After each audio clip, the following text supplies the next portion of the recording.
मिलने वाला है वो मैं आपको बताऊँ। आमतौर पे क्या होता है कि हम एक बार किसी विषय में इलाज करवाते हैं,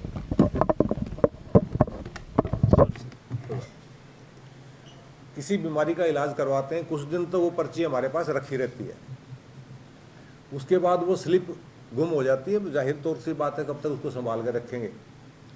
और उसके बाद साल 6 महीने बाद कभी आप जाते हैं तो डॉक्टर पूछता है जी आपको कोई पेंसिलिन का टीका पहले लगा था क्या? नहीं याद जी। या इससे पहले किस चीज़ का इलाज हुआ था? नहीं याद जी। आभा आईडी बनाने के बाद आपके जो भी डायग्नोसिस होगा, जो भी जांच होगी, जो भी डॉक्टर का निष्कर्ष होगा, जो दवाइयाँ आपको दी जाएंगी, वो आपकी आभा आईडी पे अपलोड रहेंगी। उसके बाद देश के किसी भी कोने में अगर आपको दोबारा किसी विषय में ट्रीटमेंट करने की ज़रूरत पड़ती है तो आप केवल अपने आधार नंबर से अपने पूरी पिछली मेडिकल हिस्ट्री निकाल सकते हैं।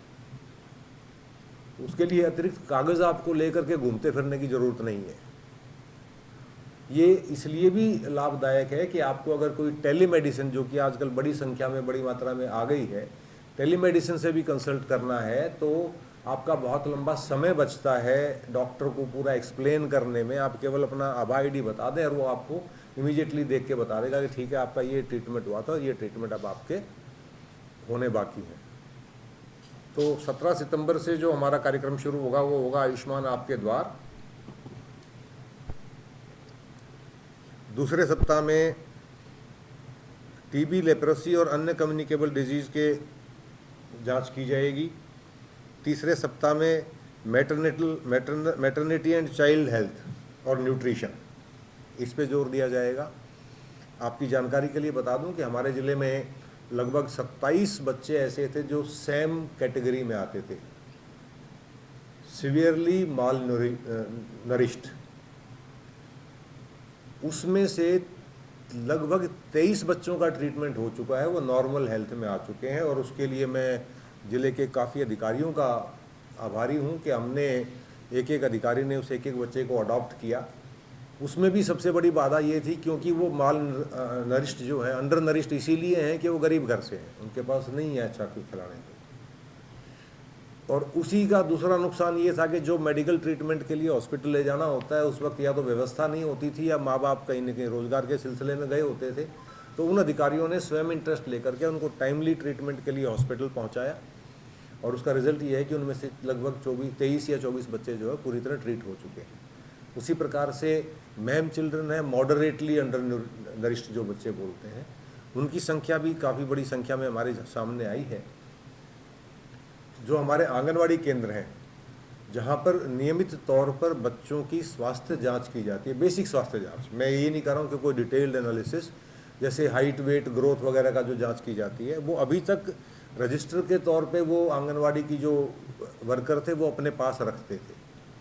अब उसको भी ऑनलाइन कर दिया गया है। तो अभी हमारा जो स्वास्थ्य विभाग है वो चंडीगढ़ से बैठे बैठे सीएमओ अपने सिविल हॉस्पिटल के ऑफिस में बैठ करके ये पता लगा सकते हैं कि हमारी आंगनवाड़ियों में से किस आंगनवाड़ी में जो बच्चा है उसकी ग्रोथ या उसका जो शरीर का विकास है वो समुचित नहीं हो पा रहा है और उसी वक्त उसकी ट्रीटमेंट की व्यवस्था की जा सकती है। तो इस प्रकार से हेल्थ के विषय में हरियाणा सरकार ने ये जो दूरगामी प्रभाव वाले कदम उठाए हैं, प्रिवेंटिव एग्जामिनेशन का, आयुष्मान कार्ड का, चिरायु हरियाणा, निरोगी हरियाणा, इन सब के माध्यम से प्रयास ये है कि नंबर 1 तो कोई व्यक्ति बीमार ना हो।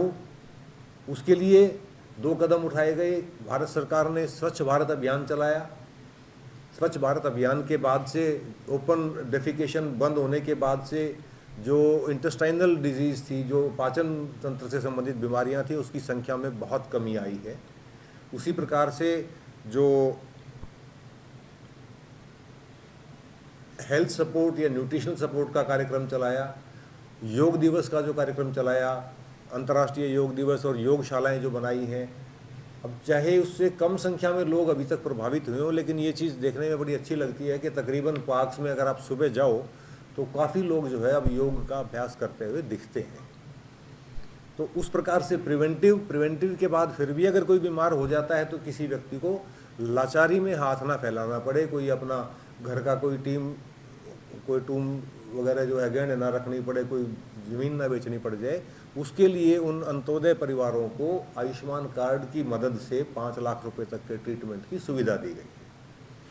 इसी कड़ी को आगे बढ़ाते हुए अब सरकार ने निरोगी हरियाणा और चिरायु हरियाणा के जरिए और अधिक परिवारों को कवर करने की कोशिश की है, जिसमें 180 से 3 लाख तक की आय वर्ग के जो लोग हैं केवल 1500 रुपये का भुगतान करके मेडिकल इंश्योरेंस की, एक तरह से ये मेडिकल इंश्योरेंस ही है। जो हम आमतौर पे मेडिक्लेम या वो अन्य पॉलिसीज़ लेते हैं, ये बिल्कुल कैशलेस पॉलिसी है। आपको केवल उसका कार्ड दिखाना है। जिन व्यक्तियों के कार्ड अभी प्राप्त नहीं हुए हैं उन्हें केवल अपना आधार और परिवार पहचान पत्र दिखाना है, जिसके आधार पर वो उसका लाभ उठा सकते हैं।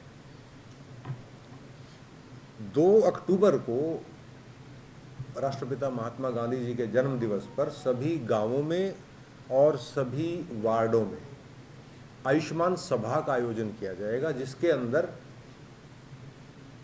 मुख्य कोशिश ये रहेगी कि सरकार की विभिन्न स्वास्थ्य संबंधी जो योजनाएं हैं उनके बारे में लोगों को जानकारी दी जाए और ये सुनिश्चित किया जाए कि वो लोग ये समझ पाएँ कि इसका लाभ लिया कैसे जाएगा।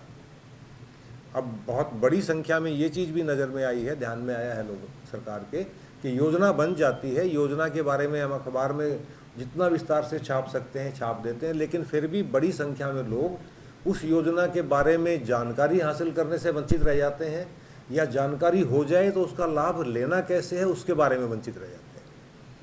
इसलिए 2 अक्टूबर की सभाओं में अन्य विभिन्न स्थानों पर, इसमें डॉक्टर साहब ने IMA के जो अन्य डॉक्टर्स हैं उनको भी एसोसिएट किया है। जहाँ तक कोशिश होगी पैरामेडिकल मेडिकल स्टाफ को भी हम भेजेंगे जो विस्तार से बता सके।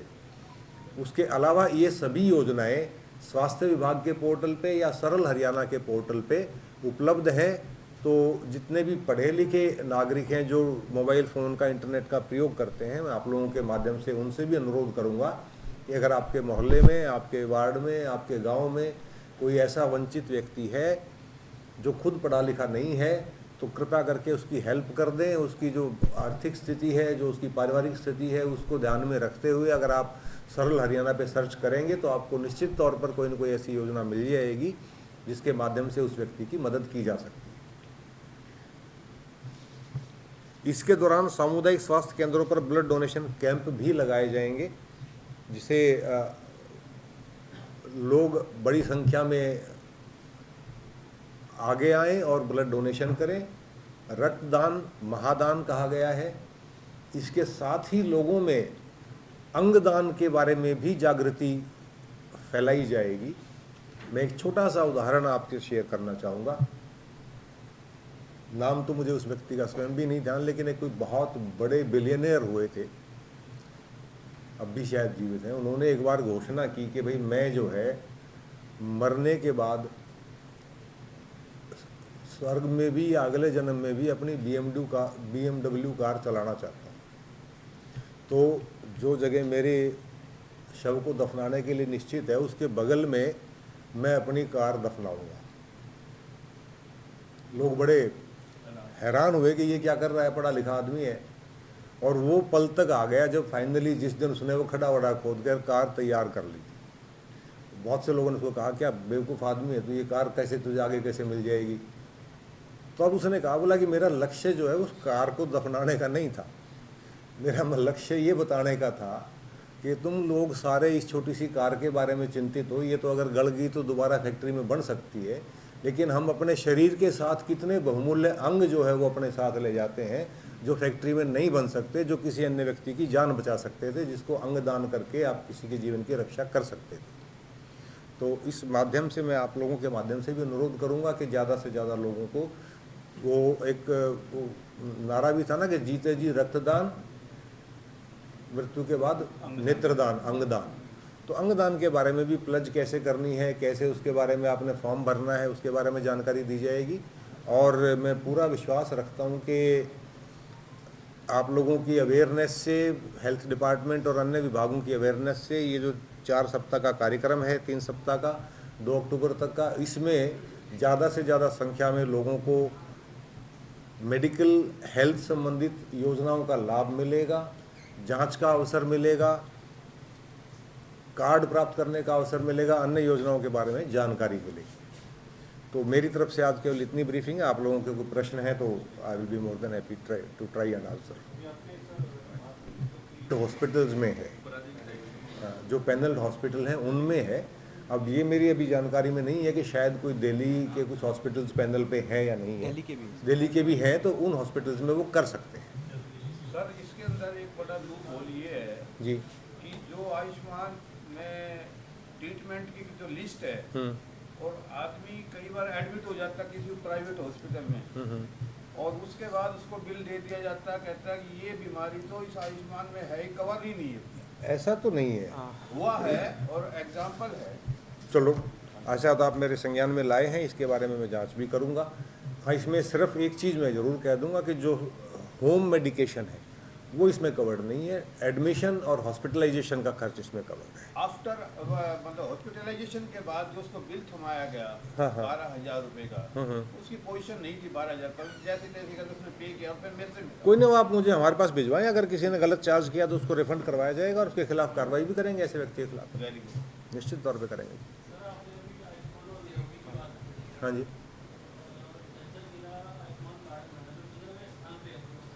जी जी जी जी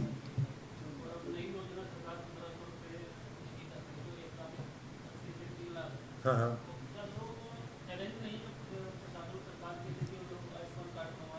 देखिए कोई भी जब नई योजना आती है, स्पेशली जो लोगों के हित के लिए योजना आती है, तो एक जनरल सी फीलिंग हो गई है कि पता नहीं इस योजना में छिपा हुआ पेंच क्या है।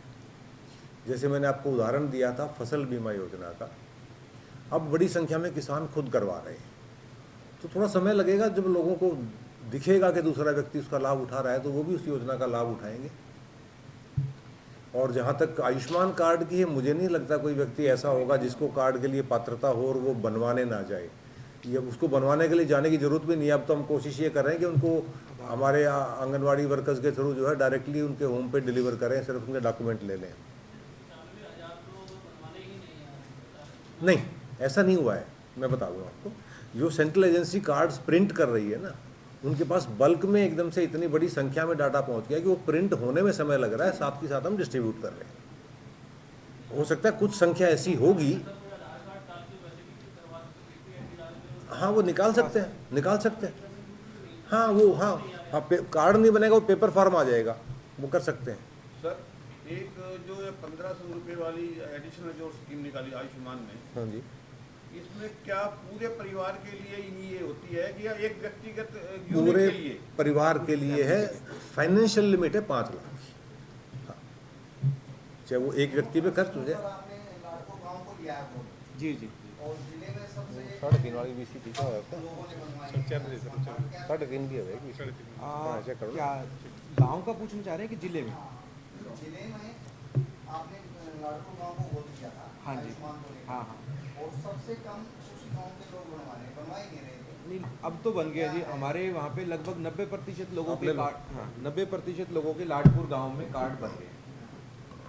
और उद्देश्य यही है कि हम तो डोर स्टेप पे दे रहे हैं। कई बार ऐसा होता है कोई व्यक्ति वहाँ रह नहीं रहा है, उस दिन उपलब्ध नहीं हुआ। हमने 5-6 ऐसे कैंप किए हैं। ऐसे सर ने माजरी गांव को अडॉप्ट किया, सर के उसमें अडॉप्टेड विलेज में भी हमने करवाए हैं। इसी प्रकार से सब लोग उपस्थित हो नहीं पाते कैंप के अंदर, इसीलिए बार बार रिपीटेड कैंप करवा रहे हैं। ये जो अभी भी लगातार रहेंगे, अगले 15-20 दिनों में कैंप रहेंगे, उनका उद्देश्य यही है कि हम आखिरी व्यक्ति तक पहुंचे। अंत्योदय की जो स्कीम है कि हम आखिरी व्यक्ति तक वो सेवाएं दे पाए जो उसके लिए लाभार्थी हैं।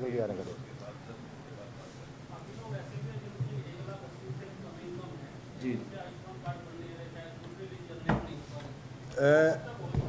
ऐसी संख्या आपको मैं बता दूं। एक ये विषय में ज़रूर सबके संज्ञान में लाना चाहूँगा, क्योंकि मेरे पास दिन में लगभग 2-3 आदमी आते हैं।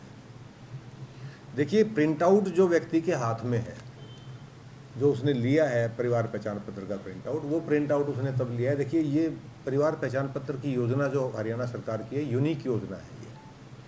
और इवन मैं जो डेवलप्ड कंट्रीज़ है वहाँ पर भी सोशल सिक्योरिटी नंबर होता है, इंडिविजुअल का होता है। फैमिली एज ए यूनिट अभी तक कहीं नहीं बनाया गया है। इंडिया का तो मुझे डेफिनेट पता है कि किसी भी स्टेट में नहीं है। और इसमें स्टार्टिंग जो की गई है वो सेल्फ डिक्लेरेशन से की गई। कि पहले तो व्यक्ति खुद ही डिक्लेयर करे कि मेरे परिवार में ये सदस्य हैं, ये उनकी एजुकेशनल क्वालिफिकेशन है, ये उनकी इनकम है। वो जो उन्होंने डिक्लेयर किया उन्होंने उसका प्रिंट आउट ले लिया। उसके बाद 5 अलग अलग टीमों ने इंडिपेंडेंटली उसका असेसमेंट किया और उनके हिसाब से जो उसकी वार्षिक आय होनी चाहिए थी वो उन्होंने भर दी। उनके हिसाब से वो वार्षिक आय 1,80,000 से ऊपर जा रही है। एज ए रिजल्ट उनको बहुत से लाभ जो थे वो वंचित हो गए। अब वो अपना वाला कार्ड लेके घूम रहे, जी मेरी इनकम तो 1,80 से कम है। इसलिए इस सारे डाटा को सेंट्रली क्रिड के द्वारा राज्य सरकार से फॉरवर्ड किया जाता है, हमारे को पुश किया जाता है कि हमारे हिसाब से ये लोग हैं। उसमें भी उन्होंने अपील का प्रोविज़न दिया। किसी को लगता है कि जी मेरी इनकम गलत असेस कर दी, वो अपील करेंगे। उसके बाद जो है ब्लॉक लेवल कमेटी है, डिवीजन लेवल कमेटी है, सब डिवीजन लेवल कमेटी हैं, वो कमिटीज़ भी उसको री एग्जामिन करती हैं और लगता है कि अगर किसी टीम ने वास्तव में गलत असेसमेंट कर दिया तो उसको ठीक किया जाता है।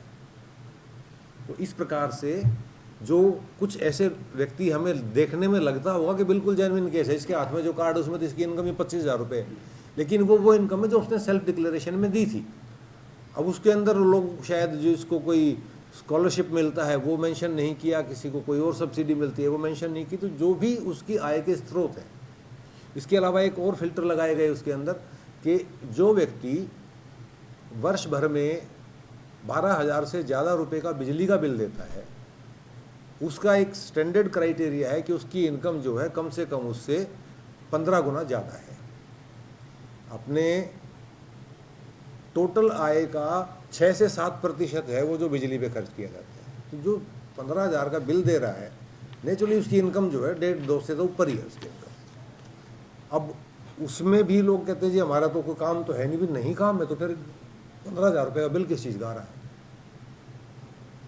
उसमें भी एग्जम्पशन दी है सरकार ने कि अगर लगता है कि किसी विशेष कारण से उसका बिल आ रहा है, जैसे कि घर में कोई व्यक्ति वेंटिलेटर पर है या कोई ऐसे ट्रीटमेंट पर है जिसको बार बार ऑक्सीजन जनरेटर की ज़रूरत पड़ती है, तो वो अपना विशेष कारण बता करके एग्जम्पशन ले सकता है उसके अंदर। तो योजना में ट्रांसपेरेंसी लाने की पूरी कोशिश की गई है, लेकिन जब भी कोई नई चीज़ इंट्रोड्यूस होती है तो आप समझ सकते हैं शुरुआती रुकावटें, मुसीबतें थोड़ी सी आती हैं, खामियां आती हैं, उनको साथ की साथ ठीक किया जा रहा है। तो केवल उसके हाथ में प्रिंटेड परिवार पहचान पत्र की आमदनी पे ना जाएं, जो वेरीफाइड है आप उसको पंच करके देखेंगे तो उसमें दिख जाएगा कि एक्चुअली इसकी इनकम क्या असेस हुई है। 5 इंडिपेंडेंट एजेंसीज उसको चेक कर रही हैं, 5 में से जिन 3 का मेल कर गया उसी को फाइनल मान लिया जाएगा। 2 अगर बहुत ज़्यादा या बहुत कम बता रहे हैं तो उसको इग्नोर कर दिया जाता है। परिवार पहचान करोड़पतियों के सब बीपीएल कार्ड अभी बने हैं, अब जिनकी जरूरत थी उनके कट गए। देखिए ये ना एक बड़ी कॉमन कंप्लेंट है। कॉमन इसलिए है कि ये कहने में बड़ा आसान लगता है कि जी जो अच्छे अच्छे 2 मंजिले महल बने हुए ना उनके तो बन गए और गरीब का कट गया। आप व्यक्ति विशेष का बताइए नाम, आपका नाम गुप्त रखेंगे हम और निश्चित तौर पे जांच करके रिकवरी भी करेंगे। आप कभी भी देख के दे देना, नीचे अपना नाम लिखने की जरूरत नहीं है। आप किसी से बुरे मत बनना, बुरे हम बन लेंगे।